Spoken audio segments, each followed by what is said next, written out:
this shit makes me feel good. Why did he though? How about this? Yo, there we go.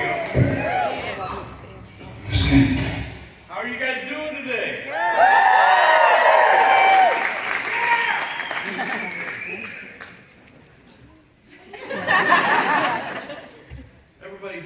Everybody's relatively excited. But one motherfucker.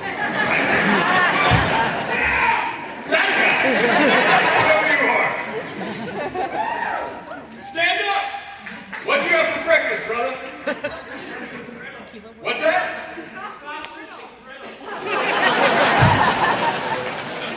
I'm just looking to chase a dream too, brother. I'm chasing. Changing up that breakfast recipe. What are we going to chat about today? Well,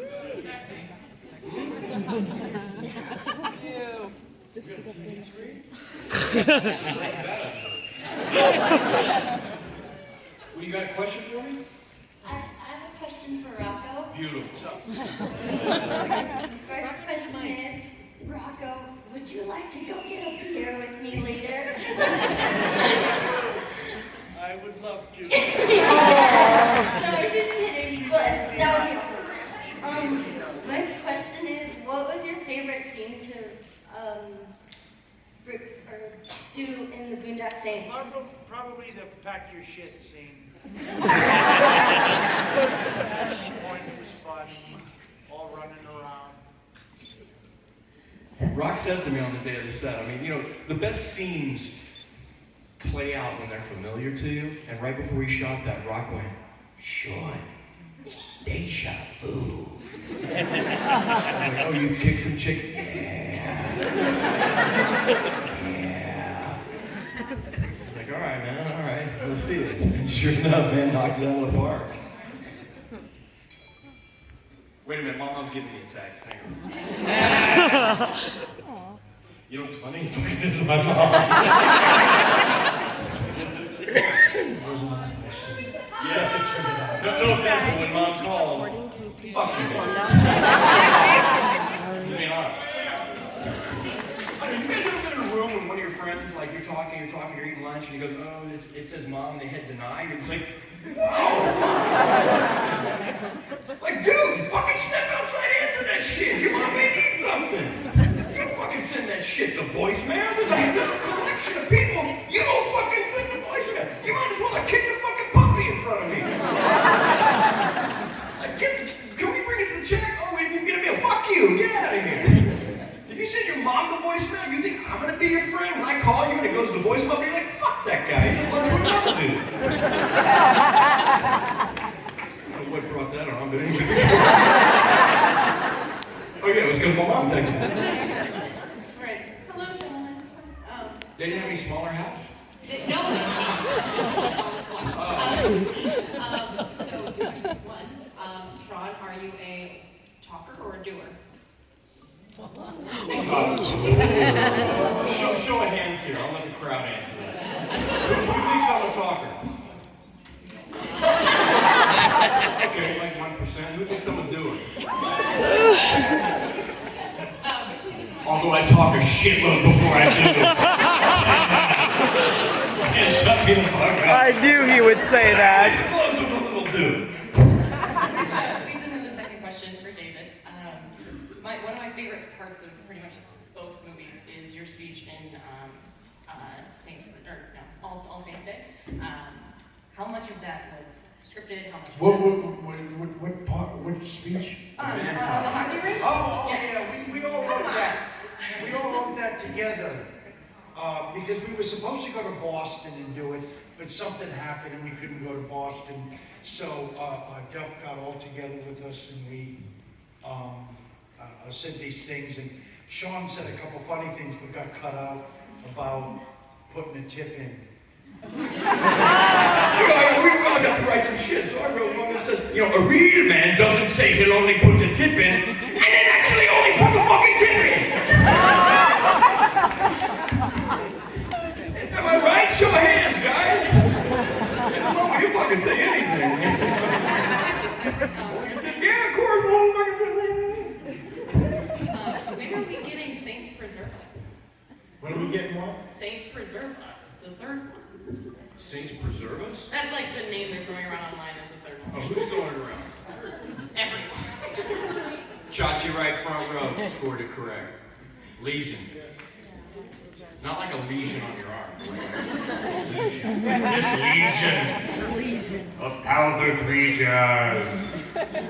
Soon. It's in the works.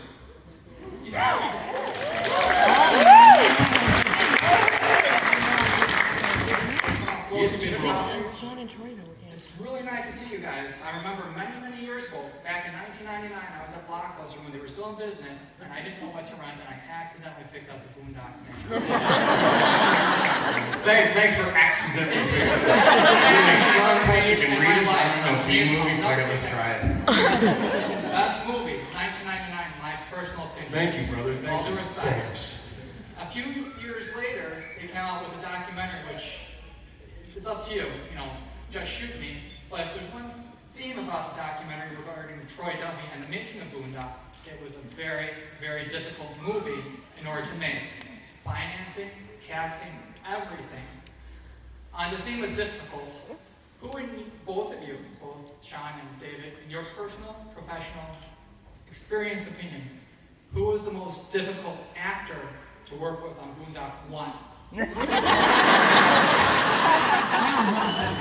To be honest, and I'm certainly not swinging from any scrotum here, but I was going to say hanging from balls, but fuck, I guess I don't need to censor myself in Boondock. Right? Certainly I wouldn't hang from anybody's nuts here, but Boondock just wasn't like that. I have a lot of films where I could throw people under the bus and go, wow, what kind of human are you? Boondock's not one of them, because it's a bunch of dudes doing dude shit, no PC, nothing's off limits. So it's just not an environment for people to be difficult. You know what I mean? It's like, dudes don't go up. There was no like, Mr. Flannery, when you're ready, the set's ready. You know what I mean? It's like, dude, what the fuck are you doing in there? Let's go! You know what I mean? So it's not, the setup is not right for that kind of attitude. But I've been on films, really, where people address me in a way I'm like, wow, who fucking told you to talk to me like that? I feel like, wow, you can just say, yo, or hey, or you can pull me, you know what I mean? You can touch me. It's, it's just, Boondock's not one of them, man. So if I would choose somebody, it would, I don't know, maybe if somebody ever overslept once, but it was purely by accident. It wasn't like it wasn't like that at all. So that joke with Vinnie Conley making those jokes behind the scene about William Dafoe, it was just a joke.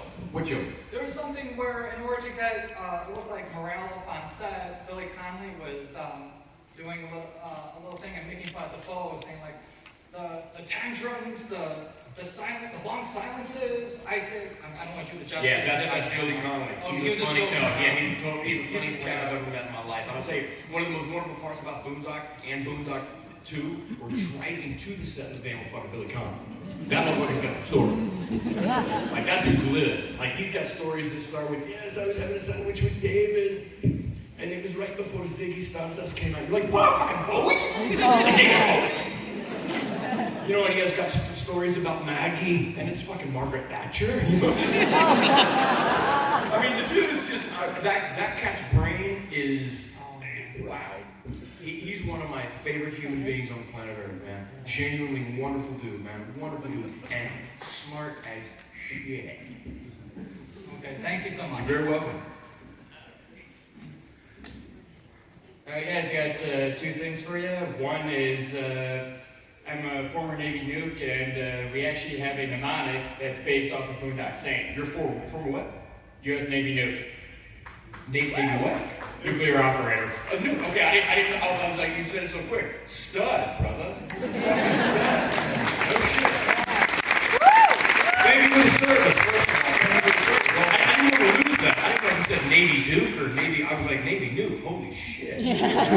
Stud, who the fuck now? And our little mnemonic was called Rest in Peace, Little Gray Cat. And it,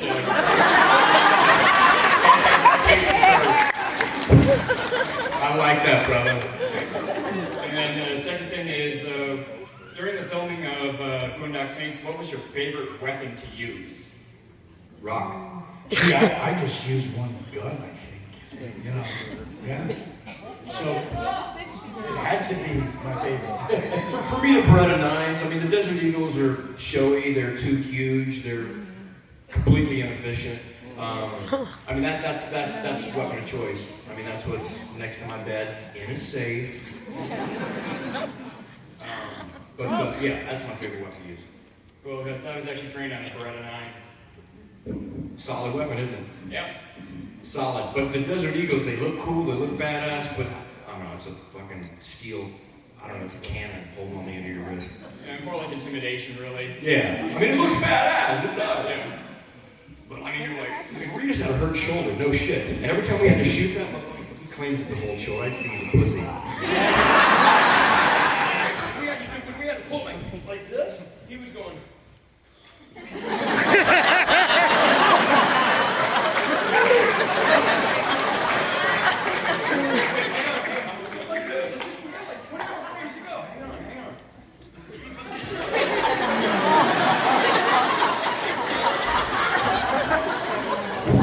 Every one of those photos, it looks like he's about to take a big old shit.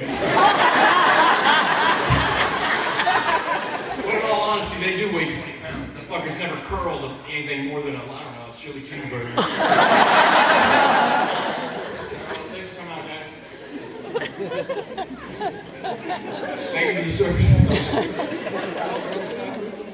Yes, ma'am, let me have it. I was just wondering, since you've been on like movies and TV shows, which one do you like better? I like good. I really don't care about the medium, to be honest with you. I don't care if it's a rich guy that just made a killer film to project on his back fence for his wife for her birthday. I want to make good. I want to make things that you want to go to your friend and go, wow, check that out, man. You know, I mean, really, you know, back in the 90s, film, nothing, it was untouchable. TV was kind of laughable. It's just the opposite now. The best stuff in the world's on cable TV. The best writers in the world are on cable TV, man. It's kind of crazy that you can watch an entire series and they don't miss a step. I mean, you know, The Sopranos started it, then Breaking Bad, but there's some amazing stuff on TV. I just want to do good, you know? I want to do things that I'm proud of, that you show up every day. You know, I did Dexter, and that was the first time I'd ever done a show that, you know, I've never done a TV show in my life. So that was the first time I was like, wow, people are actually going to see this. You know, you're all of a sudden like, oh, shit, people are going to see this. It's crazy. So for me, I just want to do good stuff, you know? Things that I like, things that when you see stuff and you go, wow, I wish I could have been in that, that's the nice stuff, you know? Rob? Spartacus, the linguist over here, man. He's got squelch him occasionally, you know? Sometimes he goes off on a tangent. Yeah. Yes, ma'am.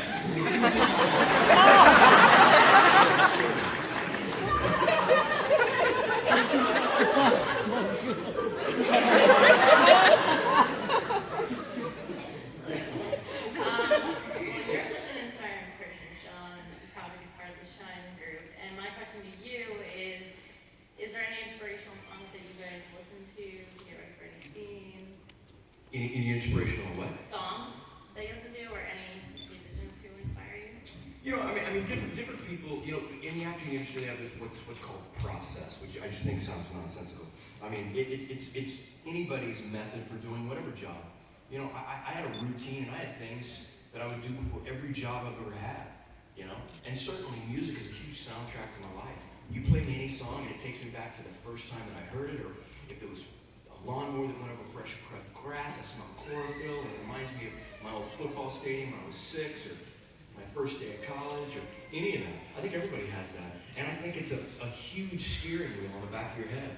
You know, if I'm feeling a certain way, I can play a different song and it can reroute my mental program. It really can. So music is a huge part, but always there's some aspect of music in my life, not just for film, for anything, you know, for going into tournaments, jiu-jitsu tournaments or whatnot, you know, and I'm not sure I'm unique in that respect, you know, Rob? You know what's funny is like you listen to that speed metal and you listen to it for a little while and you want to like kill a small animal. It's fucking crazy. Oh, jeez. There's like 6 PETA officials just did moonwalk out of the way. Oh my God! It's funny though how music can take you back You know, like, as he said, soundtrack of your life. You know, and half the time, there's like a real stupid song, and you're playing it on your radio. It's like Sugar, Sugar by the Art Jesus song. And you come to a stoplight, and it's really loud. And it's like all of a sudden, oh fuck. You know those songs like, why do birds suddenly appear? You know?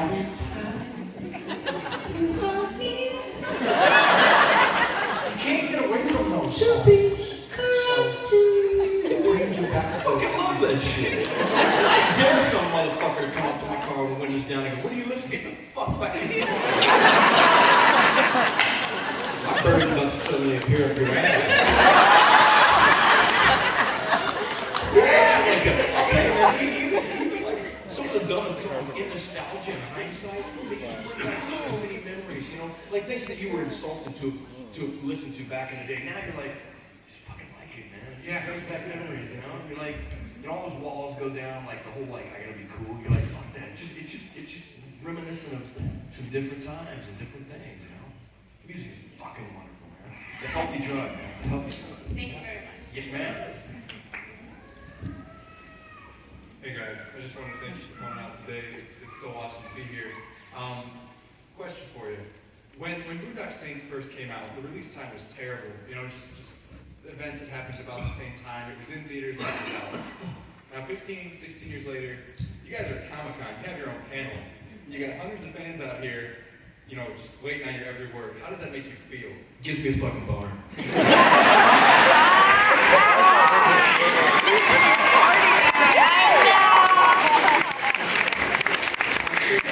Some of the men in the crowd would be happy to help take care of that.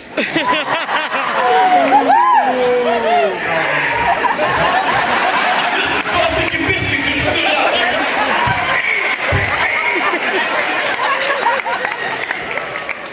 No, I'll tell you, you know, a lot of people think the mountain line happened and this and that. The truth is, the studios didn't want it.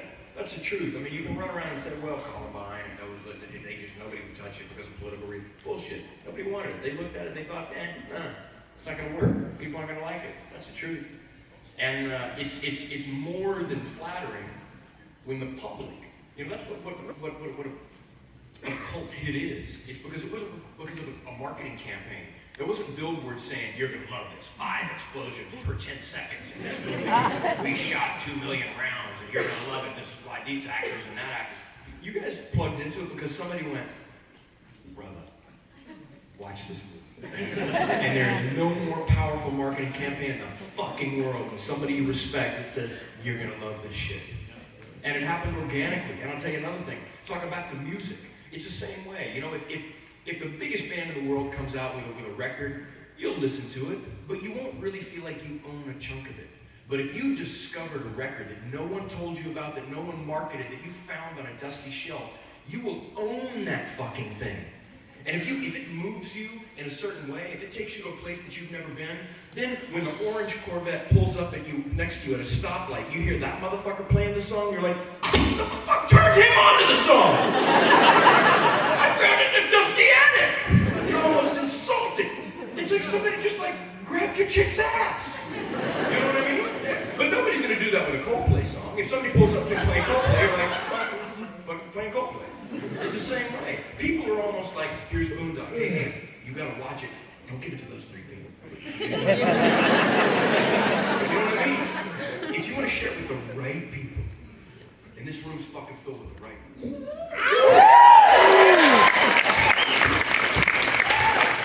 Now let's get back to my phone. I'm kidding. I'm kidding. Thank you, brother. Morgan! On that note, the ginger would like to give you. The Ginger Ninja. She wants to give you some cupcakes. I would love the Ginger Ninja to rock me out with some cupcakes.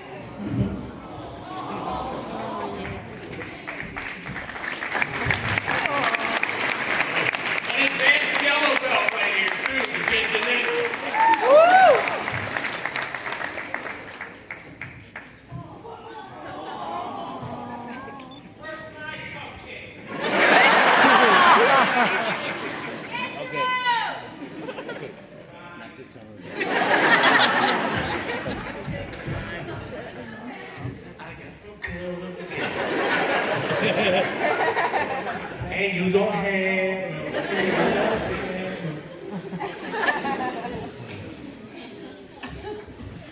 going pear-shaped real quick. Hi. I was just wondering, because I noticed that necklace that you're wearing right now, you wear it a lot. I was wondering if it has any sentimental value. Say that again. What? The necklace you're wearing has sentimental value. It has incredible sentimental value. It's kind of Hollywood blasphemy to say the word God nowadays, but this is St. Christopher. I had the first one when I was 6 years old. If you look at pictures of me when I was that age on swim team and everything, it was around my neck, same thing. Big part of my life. So very sentimental. I don't really wear anything that doesn't have sentiment, you know. It's things that mean something to me, you know, that have a little bit more than just decoration. There's always something that it's more than just the way something looks, you know. If somebody gave you something or somebody moved you, they gave you a gesture. For example, these 6 cupcakes taste extra delicious because the fucking Ginger Ninja gave them to me.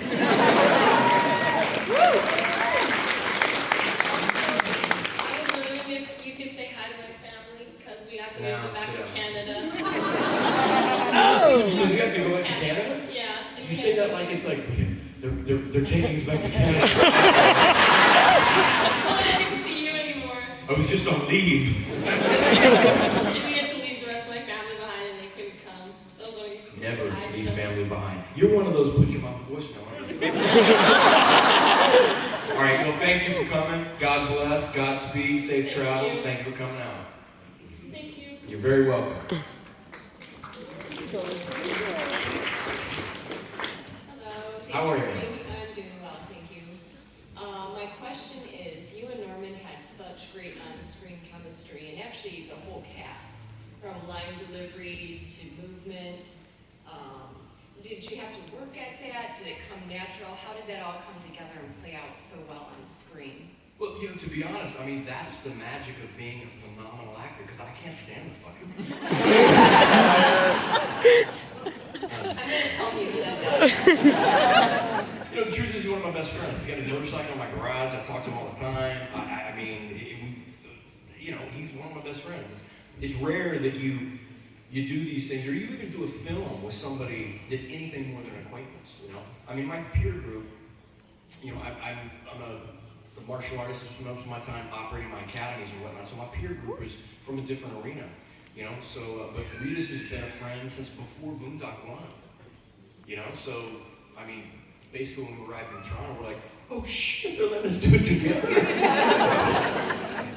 You know, it was kind of like, holy shit, they're giving us the keys together? After all the shit we've torn up in Hollywood, holy shit. You know, it's and I think you can't really fake that, you know what I mean? It's, and we couldn't be more different, to be honest with you. We're truly like old brother, younger brother. You know, we could not be more different, but we fill in each other's holes like that, you know? You are some dirty fucks, man. That wasn't right. You walked into that one, Sean. Just heard some chick go,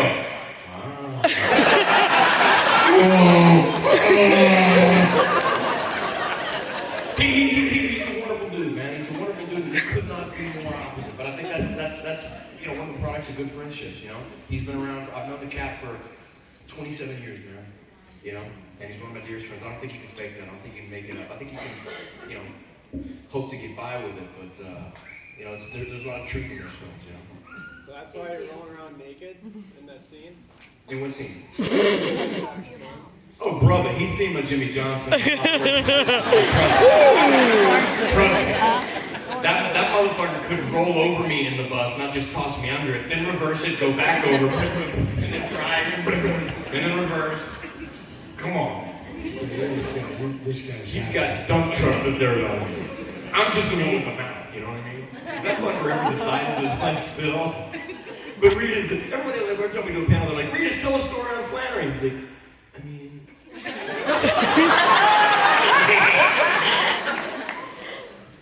You know, yeah, he's done some stuff.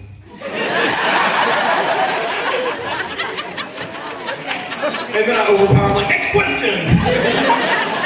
And every fucking time when we're walking down the hall after panel, he's like, you know, I should have told that time about when we were last in Beaumont.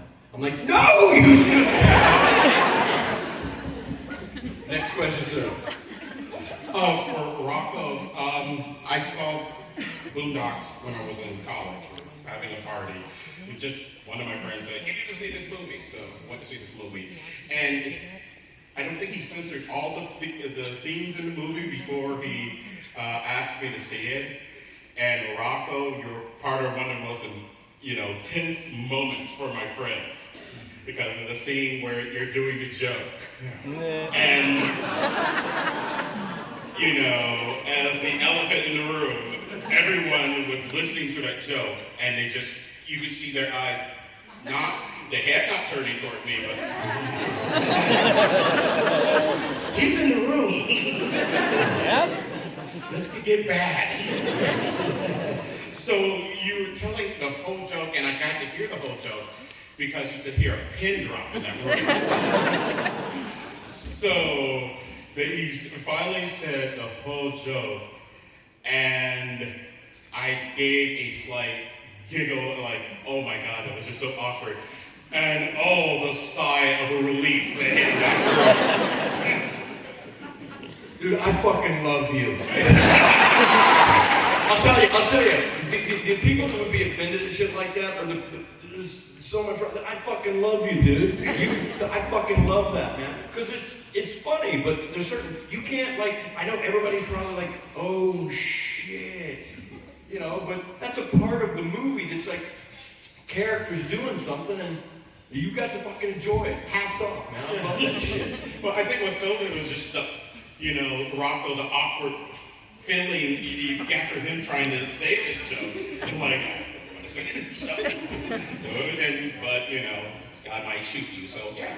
But even the crowd in here was like, oh. Oh, shit. I'm glad to hear you love me because you helped me come out. Thank you, brother.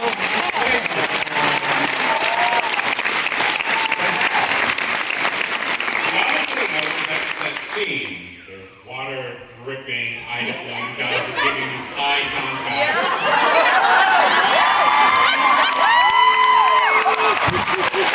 It was like a really slow Calvin Klein commercial. Where the girl gets really, really late. Okay, let's see what else we can get out of you.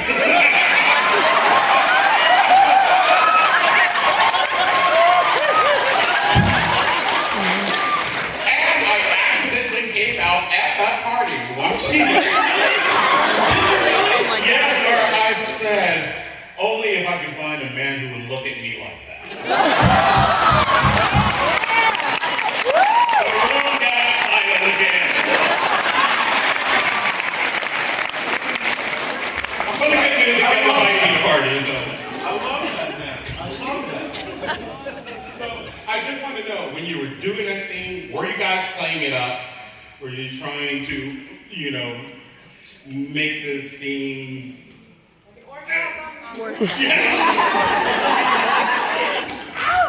Because I was reading a complete subtext. We definitely weren't, but I'll be honest with you. When Duffy gave us those directions, me and Rita's were like, was this the one? Where are we going with this?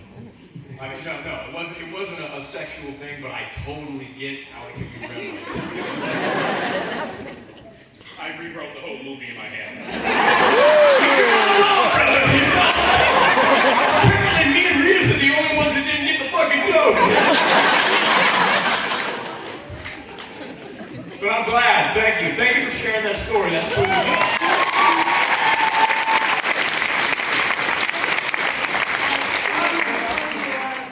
First thing I wanted to say is my daughter's in college out in San Marcos, and when she comes home... It's party school, by the way. Yes, just it let is. you know. Just throw that out I there. got her a float, What's that? I got her a float, she put her beer in there. You got her float? Yeah. For the river? Yep. Yeah. So, anyways, I wanted to let you know that Simply Irresistible is our chick flick together. That's what we've been watching since she was a teenager, so I want to thank you for that. And then Sorry about the crab. I have no idea. The magic crab just comes out of nowhere. When everything shot it, because they added it in post, there's a fucking crab. Like, where'd you guys get the fucking crab? Okay, and then the question I had for you guys was there something that you read in either of the scripts when you looked at it and said, I can't wait to film this. It is so going to be hilarious, or it is going to be so awesome just to film that. Rock. Oh, gee, I'm sorry. I lost it on the river. Is that the same school you went to? San Marcos State University. No, it's not. It's not. But it's in the same state. But it is a party school, and it's right by a killer river. Let me answer the question. Oh, it's right there. You know what? You want there to be a moment like that in every film, in every script. You want to read a script and go, I'm losing sleep at night because of that scene. You know? And you hope other people feel the same way. But certainly there wasn't Boondock. There was a handful of scenes that I couldn't wait to do. You know, I couldn't wait to see how we ripped the toilet out of the ground. I couldn't wait to jump up, you know, in the courthouse on the tables. And, you know, just dogma drop out of my mouth. I wanted to do that, you know? And that's what you hope for, not just in film, but in everyday life. You know, you want a reason to wake up in the morning. You want to look forward to some little nugget to go, can't wait to do this tomorrow. And I go to sleep every night picking one. I never rest my head on a pillow without having one thing that I can't fucking wait to do the next day. You know? And I think the goal is, you know, you don't want to leave this place until you got everything you came here for. And got it. You know what I mean? Yes, ma'am. All right, well, first of all, I want to say we can talk about sharing it. When I found it and discovered it because of Rita's and TWD, I'm one of those people who will be like, you haven't seen Boondocks? Okay, you're coming over Saturday night, we're going to watch Boondocks one Sunday, you're coming over to Boondocks. Seriously, and share it with just, and like you said, there's people you know, this is who you share with. These people like, you're like, don't worry about it. I know when it comes to you guys, and just from following the Twitter, that you guys are often involved in each other's lives. You go to Ironsides at Troy's, you're over for birthday parties, you guys see each other. Has there ever been anything for either one of you that is a professional project that had that lasting impact and ripples that remained way beyond your initial project that you've done? Because I don't think if anybody had asked you if you thought it was going to have that kind of impact to where it's continuing on, where you may not be in an everyday matter, but you know that you're still involved in each other's lives. Is there anything else professionally for either one of you guys that has still kind of has some sort of ripple effect and you're like years later, you're still like... You mean outside of Boondock? Outside of Boondock, absolutely. You know, there are a number, but none in magnitude. None that compare in magnitude. Not at all. I mean, you always make friends, you know. And it's an interesting thing about Hollywood, you know. I had my bachelor pad up in the hills for about 12 years. You know, loved it, overlooking the city, it was killer. 12 years, I knew 2 fucking people on the street, and one was the housekeeper of the first. You know, it's an interesting transient nature about when you see my mom. Nope.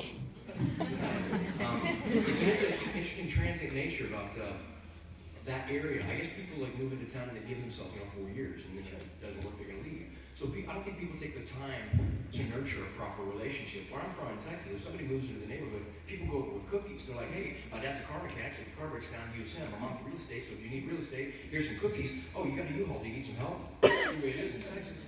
LA's just a little bit different. So it's the relationship building is different, and movies are the same way. Whenever you leave, everybody leaves with 15 new numbers in their contacts, but nobody hits send, you know? They just don't. Nobody dials the number. But with Boondock and with Rita's, we've been friends ever since. We were friends before that, and we'd be friends with them. And Rock the same way. I mean, I spend more time with Rock now than I ever have. It's like, and it's from Boondock. So you make acquaintances on films, but it's rare. And I guess that's true in everyday life as well, but it's just extreme in Hollywood. It's just like anything else. In your work environment, you make acquaintances, but it's pretty rare to have that kind of, eternal bond that even if I move 8 states away, we're going to keep in contact, So surely there's things in that ripples, but not the tidal waves like going to that. Do you feel that it's the same way for you, Rocco? Yes. Don't expend yourself. At least you didn't get a, Hello, Sean. Hello, David. My name is Kristen Krause. I'm currently an EOD technician in the Army. My question for you. Stephanie, get back on the line. We'll go. See, that's the kind of relationship. Stephanie's from Germany. Oh, wow. And let me tell you this, I don't mean to interrupt you, we'll get back to you. But she's one of 3 that translate my blog into German. Raise your hand if you ever heard my blog. Well, check it out. There's some other stuff on there that's probably more important, but I think you'll get a kick out of some of the stories I share about Ritas. Like one time we got lost in Nashville. How many people have read that? Now, vocally, do you think everybody else should read it? Yes! Check it out. It's called shineuntiltomorrow.com. Finish the kidnapping story. What kidnapping? Spoiler alert, hussy! I'll give you a quick little preview. I know we're pressed for time. We were in Nashville. I'm sitting on bed, right? I got my laptop open. There's like 17 people in the room and like 150 empty bottles of shit that probably set your soul on fire. Ritas is in there somewhere and I hear, "Fucking take me to him, I'm gonna ride that fucker!" It was Ritas. I'm like, I don't know, I thought it was a mechanical bull or something. So everybody gets up and they peel out. Ritas like, "Let's go, Flaherty." I'm like, you know what, I got a UFC, I ordered on the computer, I'm gonna watch it, I'll meet you guys. Text me the address whenever you get there and I'll meet you guys there. Okay, everybody peels out of the room, I hear everybody leave, the door shuts, I'm watching on my computer. Next thing I know, my phone rings, you know, and it's Kundalini Express by Love and Rockets. And I know it's Ritas because that's what I plugged him in for. I'm like, "What's up, brother?" He's like, "You gotta come and get me, they fucking kidnapped me, dude, they fucking kidnapped me." I'm like, who fucking kidnapped you? Where? Are you at the club? No, I'm in a fucking bathroom, Come. How do you who the fuck will kidnap me? I don't know, dude. Please, you gotta fucking come and get me. I'm gonna kidnap me, come to the fucking bathroom. Hey, dude, I get to the fucking hotel, they got me somewhere. I'm like, all right, dude, fucking turn your Find a Friend on right now, because this shit's happening. Location services, turn your fucking Find a Friend on. So he said, "Yeah, okay, cool, I can fucking turn my Find a Friend on." I throw my boots on, because I was freestyling on the bed. Throw my pants back on, my boots, and I'm out the fucking door. Click the door, I run down there, fucking hall. I will choke this motherfucker, he's got Ritas. I swear to fucking God, I'll put him the fuck to sleep. All of a sudden, I'm sprinting, Ritas on the phone, I'm like, "Don't hang up, motherfucker, the Find a Friend's coming up, I'm gonna be there in a matter of moments." Fucking Find a Friend comes up, ding, ding, ding, and it gives you a polka dot, right? And your polka dot, and you can Marco Polo that shit until you get rid of the fucking polka dot. Like, I'll find that motherfucker, I'll wander around, I'll see the polka dot, warmer, colder, I'll find that motherfucker, I'll choke the son of a bitch, put him in the street. Boom, it comes up, bang, his polka dot, right the fuck on top of my polka dot. So I moonwalk back down the hall, and I put my card back into the key, click, sure enough, motherfucker goes, "Dude, he's coming back in!" I'm like, "Oh, this shit is good." It's that story, and it gets better. shineuntiltomorrow.com. Check it out. We started part 1. You gotta start at part 1, because there's 5 parts to the shit. True story happened in Nashville. Anyway, sorry to interrupt. Go back to the question.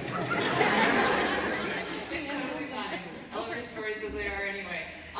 My question was, because you brought up your mom, one of my favorite scenes from the original Boondock Saints was a deleted scene. The mother phone call. I want to see your mother again. Is she going to be brought up in the latest movie or no? I can't really disclose that, but I will tell you, Troy's kicked himself ever since he cut that out. Yeah. That's a hysterical scene. I love that aspect of the storytelling. I love it! And he cut it out, but I think he kicks himself. So, I don't know, we may revisit it, maybe? I can't tell you. Do it! Fucking sausage and bacon back there, going down! Just do it! You're very welcome. Now, by the way, guys, I'm not kidding. Stephanie's one of them that does the copy editing for the blog in German, so it's in Germany as well. But let's give her a big. I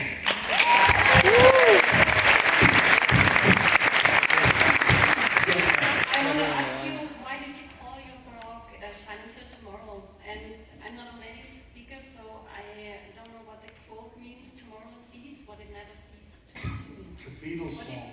It's Shine Until Tomorrow. I don't know.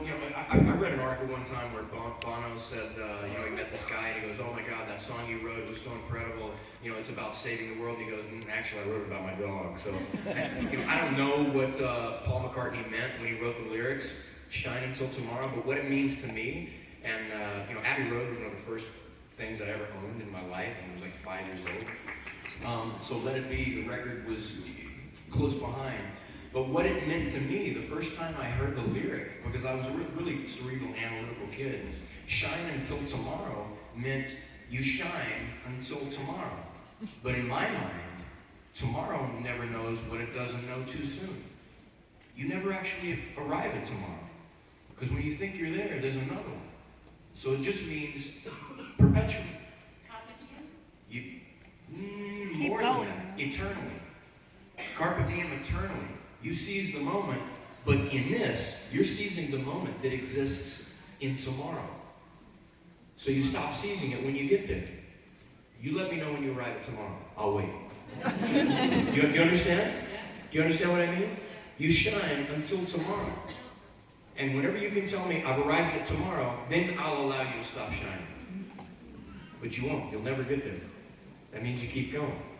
You keep going, and you keep going, and you keep going. Another one of those nuggets. You give yourself that reason to wake up in the morning. You give yourself that one fucking thing that you cannot fucking wait to do in the next 12-hour period. That's what it means to me, and that's what why I named it Shine Until Tomorrow. Now, maybe Paul McCartney goes, well, I named it that because the light ahead of me was blinding. I don't know. Who knows? It could mean something else. I'm not saying that he meant something deep or heavy, but to me as a kid, that's what I read into it. You know, shine until tomorrow. You keep going forever. Forever. That's what it means. And that's, you know, what I hope people get out of it. But a lot of people, you know, question the title and they didn't know what I meant. But that's what I meant by it. You know. Thank you for the translation. And guys, let me tell you this. You know, a lot of people come onto the table and they say, well, you know, from the correspondence on Twitter or Facebook or what else, they say, you know, you don't know what it means to us or what you mean to us. Let me just sit you guys all down real quick. Whatever we mean to you pales by comparison to the collective here. I can't tell you, you know, I make a joke and I say, what does it feel like whenever the room is full, it gives me a boner? That's an analogy, it's a metaphor for something much, much, much bigger. You guys will never know what it feels like to walk into a room and there's 1,000 people that just want to hear you talk about something that you've already been financially compensated for, and probably more than you should be. It's incredibly humbling. I'm incredibly grateful, but my currency comes in shit like this, man. When there's my table and there's a long line of people that just want to take some adoration and wad it up and smear it all over you, my God, man, I gotta be honest with you. It's a moment. That's what I live for. So I don't take this shit lightly. I'm incredibly, incredibly grateful for every one of you. And like the lady I was joking about, you know, she's on leave, but they drove from Canada, you know, or they flew. People come from a long way away, and we should be so lucky, man. We should be so lucky to have a room filled with like this. So God bless each and every one of you, man. I hope you really accept my thank you, because from the bottom of my heart, man, whatever you guys think we mean to you, it's nowhere in the ballpark of what you guys mean to us. So God bless each and every one. Thank you very much. Ladies and gentlemen, one more time.